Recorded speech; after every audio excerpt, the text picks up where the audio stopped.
Hello guys, welcome to my channel. मैं आपके लिए लेकर आया हूँ डेली लाइफ साइंस का एक और वीडियो। ऐसे सवाल जो सभी के मन में होते हैं लेकिन जवाब कुछ ही लोग जानते हैं। आज का मेरा वीडियो है पार्ट 3 मून के फैक्ट्स का, जो हम जान रहे हैं इसका पार्ट 3 है। इसमें हम जानेंगे अधिक मास क्या होता है। आपने देखा होगा हिंदी कैलेंडर में कभी कभी एक्चुअली हर तीसरे साल एक एक्स्ट्रा मंथ आ जाता है, यानी कि एक साल में 13 महीने। आखिर ऐसा कैसे हो सकता है कि किसी महीने में किसी साल में 13 महीने हो। हिंदी कैलेंडर में ऐसा होता है। आइए हम जानते हैं ऐसा क्यों होता है।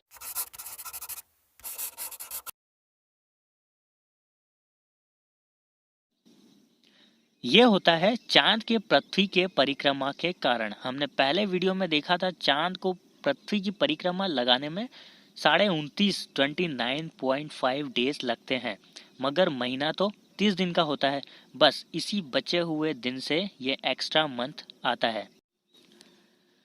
हम जानते हैं जैसे पृथ्वी को सूरज की परिक्रमा करने में 365.25 दिन यानी कि 365 1/4 डेज लगते हैं, और ये एक्स्ट्रा 0.25 डेज जो होते हैं ये 4 साल में मिलकर एक दिन हो जाता है, जो 29 फरवरी को पूरा होता है। ऐसे ही चांद 29.32 डेज में यानी 29.32 दिन में अपनी पृथ्वी की परिक्रमा पूरी कर लेता है, और वो बचा हुआ जो है 0.68 डेज या जो है 0.68 दिन जो है, जो हर महीने बच जाता है, एक साल में लगभग 11 दिन 10.87 डेज हो जाता है। जब ये 10.87 डेज मिलकर मतलब 3 बार जब ये हो जाते हैं तो लगभग 3 बार पूरे होने पर मिलकर ये 30 दिन हो जाते हैं, जो कि हर तीसरे साल को हो ही जाते हैं। पूरा एक महीना कम हो जाता है, क्योंकि ये टाइम चांद तो कवर कर रहा है पर कैलेंडर नहीं, तो इसे एक ही बार में कैलेंडर में कवर करने के लिए एक पूरा महीना बढ़ा दिया जाता है।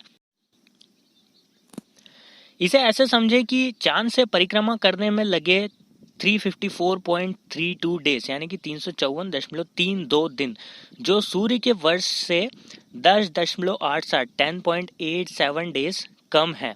फिर अगला साल पूरा हुआ, फिर से 354.32 डेज, मतलब और 10.87 डेज और कम हो गए। अब तीसरे साल में जब ये कम होते हुए 30 हो जाते हैं, मतलब पहले साल लगभग 11 दिन कम हुए, फिर से 11 दिन कम हुए हैं, और फिर जब पूरे 11 दिन होने का वेट नहीं किया जाता है, ये जब 30 हो जाते हैं तो तीसरे साल में लगभग 32.5 मतलब 32.5 महीने के बाद ये पूरा एक महीना कम हो जाता है। अब साल के पहले महीने को अपनी जगह वापस लाने के लिए ये महीना बढ़ा देते हैं, ताकि फिर साल अपनी जगह से शुरू हो सके। याद रखिए, इंग्लिश कैलेंडर में एक दिन बढ़ जाता है, जो कि हम 29 फरवरी से कवर करते हैं, लेकिन इसमें दिन कम होते हैं। दोनों में कंफ्यूज मत होइएगा, इसमें दिन कम होते जाते हैं और पूरे 30 दिन कम हो जाते हैं, तब जाकर एक पूरा महीना बढ़ा दिया जाता है। इंग्लिश कैलेंडर मैंने सिर्फ समझाने के लिए बताया है, यूज़ किया है। इसका हिंदी कैलेंडर से कोई लेना देना नहीं है। जो ये सोचते हैं वो एक महीना इंग्लिश कैलेंडर को मिलाने के लिए बढ़ाया जाता है, वो गलत है, क्योंकि हम जानते हैं हिंदी कैलेंडर इंग्लिश कैलेंडर से बहुत पहले से मौजूद है। तो ये एक महीना हिंदी कैलेंडर को ही अपनी सही जगह पर लाने के लिए बढ़ाते हैं, ना कि इंग्लिश कैलेंडर से मिलाने के लिए। जानते हैं ऐसा नहीं किया तो क्या होगा। अगर ऐसा नहीं किया यानी एक महीना नहीं बढ़ा, तो होगा ये कि लगभग 11 दिन जो है हर साल जो है वो पीछे हो जाएगा। हम ये बात हिंदी कैलेंडर की कर रहे हैं, याद रखिएगा, इंग्लिश की नहीं। मतलब 11 दिन जो है हमने देखा था कि कम होते जा रहे हैं, तो हर साल वो 11 दिन पीछे होता जाएगा कैलेंडर, और 3 साल में ये साल पूरा एक महीना पीछे हो जाएगा, और ये पीछे होता ही जाएगा।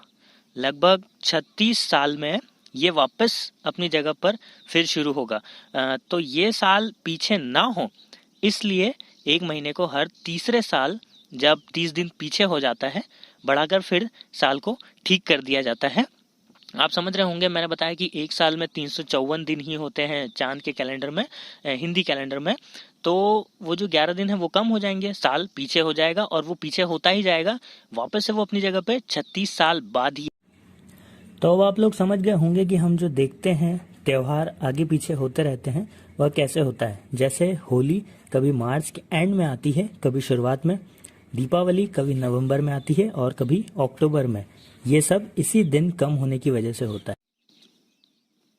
हाँ, लेकिन इसमें ये ज़रूरी नहीं है हर बार एक ही महीना ज़्यादा हो। इंग्लिश कैलेंडर में वो एक दिन फरवरी में ही पूरा करते हैं, इसलिए फरवरी हमेशा 29 की आती है।